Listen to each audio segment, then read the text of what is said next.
കൊടുങ്ങല്ലൂർ നഗരത്തിന്റെ മാലിന്യ കേന്ദ്രമായി കാവിൽക്കടവ് തോട്. ഒരു കാലത്ത് നഗരത്തിലേക്കുള്ള ജലപാതയായിരുന്ന നൂറ്റാണ്ടുകൾ പഴക്കമുള്ള തോട് ഇപ്പോൾ നഗരത്തിലെ മുഴുവൻ മാലിന്യവും വന്നടിയുന്ന ഇടമായി മാറിയിരിക്കുകയാണ്. ഹോട്ടലുകൾ ഉൾപ്പെടെയുള്ള സ്ഥാപനങ്ങളിൽ നിന്നും പുറന്തള്ളുന്ന മാലിന്യം കാനകളിലൂടെ ഒഴുകി കാവിൽക്കടവ് തോട്ടത്തിലാണ് എത്തിച്ചേരുന്നത്.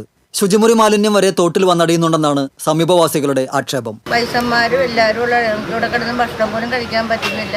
കുട്ടികൾക്ക് അസുഖങ്ങൾ ബാധിക്കും. ഇപ്പം ഇന്നലെ 1 മണിക്കൂർ കൊണ്ടൊന്ന് ചെയ്ത പണിയാണ് അവർ, ഹോട്ടലുകാർ കൊണ്ടൊന്ന് ചെയ്ത പണിയാണിത്. ഞങ്ങൾ മണം കേട്ടാണ് ഓടി എഴുന്നേറ്റത്. ഇന്നലെ രാത്രി 12:30-1 മണി വരെ ഇവിടെ യാതൊരുവിധ കുഴപ്പമുണ്ടായിരുന്നില്ല. 1 മണിക്ക് ശേഷം വാതിലടച്ചകത്ത് കിടന്നിട്ട് പോലും ഞങ്ങൾക്ക് കിടക്കാൻ പറ്റുന്നുണ്ടായിരുന്നില്ല. ഹോട്ടൽ മാലിന്യം എന്തൊക്കെ കൊണ്ട് തട്ടിയിട്ട് ആകെ വൃത്തികെട്ട സ്മെല്ലും, പിന്നെ ഞങ്ങളുടെ ഇവിടെ പരിസരത്തും മറ്റുള്ള എല്ലാവർക്കും മൊത്തത്തിലെ ബുദ്ധിമുട്ടാണ്. കഴിഞ്ഞ ദിവസം തോട്ടിൽ മാലിന്യം നിറഞ്ഞതിനെ തുടർന്ന് പ്രദേശം ദുർഗന്ധപൂരിതമാണ്. വയോജനങ്ങളും കുട്ടികളും ഉൾപ്പെടെയുള്ള താമസക്കാരും വ്യാപാരികളും തോട്ടിൽ നിന്ന് വമിക്കുന്ന ദുർഗന്ധം സഹിച്ചാണ് കഴിയുന്നത്. അധികൃതരുടെ നിസ്സംഗതയാണ് കാവിൽക്കടവ് തോടിന്റെ ശോചനീയാവസ്ഥയ്ക്ക് കാരണമാകുന്നത്.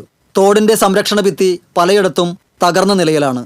പാർശ്വഭിത്തി അറ്റകുറ്റപ്പണി നടത്തിയില്ലെങ്കിൽ വലിയ അപകടങ്ങൾ ഉണ്ടാകുമെന്ന് നാട്ടുകാർ മുന്നറിയിപ്പ് നൽകുന്നു. ഈ തോടിന്റെ സൈഡുകൾ മുഴുവൻ ഇടിഞ്ഞു തുടങ്ങിയിട്ടുണ്ട്. നമ്മളത് ബന്ധപ്പെട്ട പലരെ അറിയിച്ചു തുടങ്ങിയിട്ടുണ്ടെങ്കിലും ഇത് ഒന്നും ചെയ്തിട്ടില്ല. ഞങ്ങൾക്കൊക്കെ വളരെ വിഷമമുണ്ട്.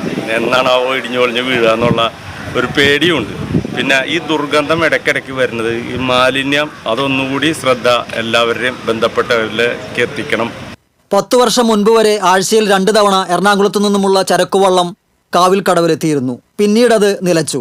മണൽവാരലിന് നിയന്ത്രണം വന്നതോടെ മണൽ വഞ്ചികളും അപ്രത്യക്ഷമായി.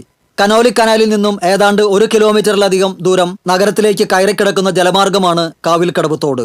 ആലപ്പുഴയിലെയും ചില വിദേശ രാജ്യങ്ങളിലെയും മാതൃകയിൽ കാവിൽക്കടവ് തോടിനെ സൗന്ദര്യവൽക്കരിക്കണമെന്ന ആവശ്യത്തിന് വർഷങ്ങളുടെ പഴക്കമുണ്ട്.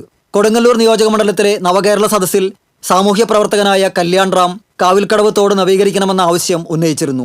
ഇതിനിടെ തോട്ടിലെ മലിനജലം സംസ്കരിക്കുന്ന പദ്ധതിക്ക് കൊടുങ്ങല്ലൂർ നഗരസഭ രൂപം നൽകിയിട്ടുണ്ട്. ശുചിത്വ മിഷൻ സ്വച്ഛ് ഭാരത് പദ്ധതിയിൽ ഉൾപ്പെടുത്തി 1.25 കോടി രൂപയുടെ മലിനജല സംസ്കരണ പദ്ധതിയാണ് കൊടുങ്ങല്ലൂരിൽ നടപ്പാക്കാൻ ഉദ്ദേശിക്കുന്നത്. കാവിൽക്കടവ് തോട്, ശൃംഗപുരം തോട് എന്നിവ ഉൾപ്പെടെയുള്ള 5 ചെറു തോടുകളിൽ ഡ്രെയിനേജ് ട്രീറ്റ്മെന്റ് സിസ്റ്റം എന്ന മലിനജല സംസ്കരണ സംവിധാനം ഏർപ്പെടുത്തി ശുദ്ധീകരിച്ച ജലം നദിയിലേക്ക് ഒഴുക്കുകയാണ് പദ്ധതിയുടെ ലക്ഷ്യം. TCV news, Kodungallur.